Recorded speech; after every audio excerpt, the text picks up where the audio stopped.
The Ripple Effect is our 2-year project. We're working with some local Salisbury residents and we are exploring the river as it changes through the seasons, but also the impact that the River Park scheme that's taking place in Salisbury is having on the river as well. So our sessions are 3 hours long. We meet every Wednesday morning and we come together and we have breakfast together. So it's a really lovely sociable time. So that's a big important part of the project actually for the group, for them to come together and have a chat. We look forward to seeing each other each week. We always have a creative element where we ask the participants or invite them to respond to what they're hearing, what they're learning that day. And usually we have an expert that will come in and join us. So in the past we've had people from the Environment Agency who've joined us. We're working with Wiltshire Wildlife Trust this year. And of course we bring in our own amazing team of experts from Wessex Archaeology. And the bit I really, really love the most is when the people leave at the end of the day and they say, that was amazing, I've learned this. And I can't wait for next week. I really love that we're giving people new information and that they're properly curious about it. And there's this just really lovely interplay and exchange of it's not just us delivering a project to them, we're all in it together. And that feels fantastic because it's no longer Wessex's project or James's project, it's a collective.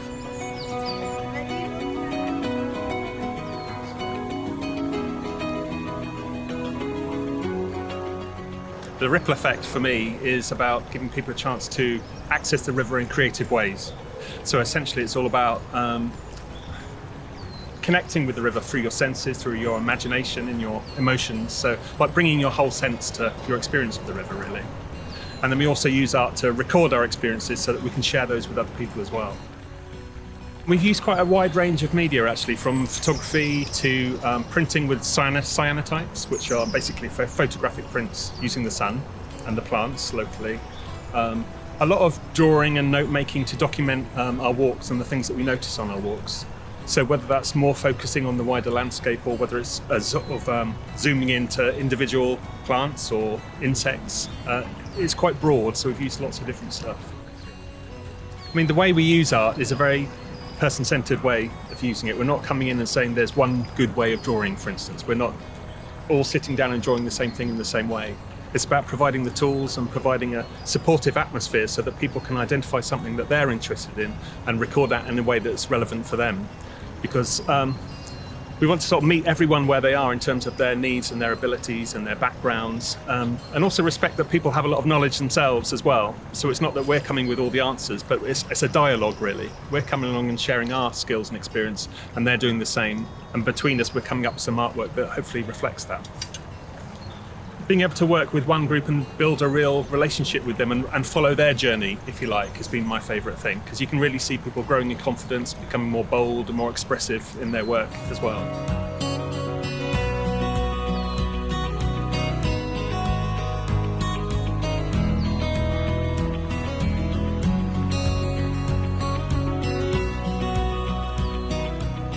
Working with the river, it's almost like a collaboration with the river itself. You're learning from the river and you're changing as a person really as you're doing that. So yeah, you're here, you're listening, you're smelling, you're touching, you're talking.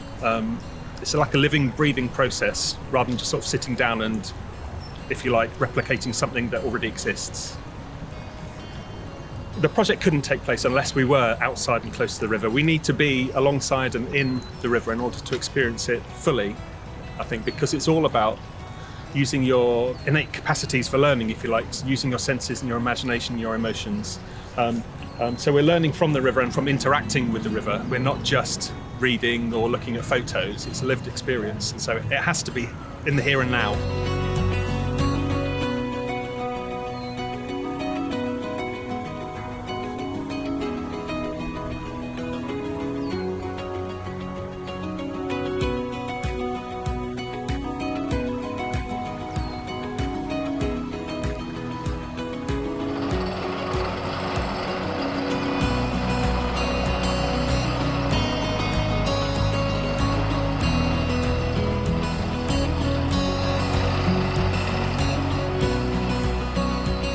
Yeah, so getting involved in the Ripple Effect project came by chance almost in a way. We were looking at how we'll do some sort of community engagement on the project, and we were approached by Wessex Archaeology with this idea of the Ripple Effect. And we thought this is perfect. It delivers just what we need, so it helps us deliver our community engagement, but also helps deliver these extra benefits that we wouldn't necessarily have delivered without that sort of project. So really, it's down to Wessex Archaeology approaching us with a fantastic idea that we're only too happy to get involved in. The Ripple Effect project fits in really well with the Salisbury River Park project. By having a group involved like this, we're able to engage with a wider group of people than we would be able to otherwise. They act as fantastic advocates for the project as well, so they're able to spread the message for us. But we're also able to time their work, all the sessions, to interact with what we're doing on site. So we make sure that when there's key things happening on site, the Ripple Effect project are aware of it and we involve them. So for example, we made sure they were on site when we were doing fish rescue work to enable them to see what's going on and get actively involved in the project. Also, probably the most important thing for us is by increasing people's understanding and education of these amazingly important watercourses that we have through Salisbury. People then start to take more ownership of them and more understanding and help protect them, which is what we need going forward.